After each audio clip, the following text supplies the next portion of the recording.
Well, it's official. Groove is the global language. The science is conclusive. Groove activity stimulates the brain, activates the motor cortex, and makes us move.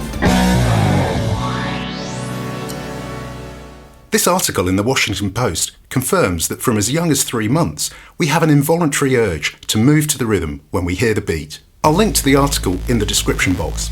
Extensive research bears this out. This 2022 paper published in Nature, Groove Rhythm Stimulates Prefrontal Cortex Function in Groove Enjoyers, found that the right sort of groove rhythm made the research subjects want to move to the music. And let's face it, if you want to, you will. From full-on adventures on the dance floor to simply nodding your head or tapping your foot. So what sort of grooves have this effect on the human brain? Well, syncopated grooves that have a degree of unpredictability are the most effective.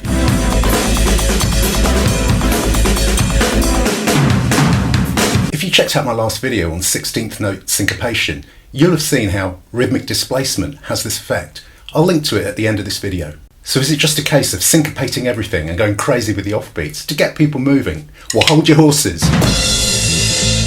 It's not that simple. It turns out there are some specific findings about what works best in terms of casting that spell over the audience. According to the Washington Post, there is a Goldilocks zone. If the rhythm is too predictable, it fails to stimulate.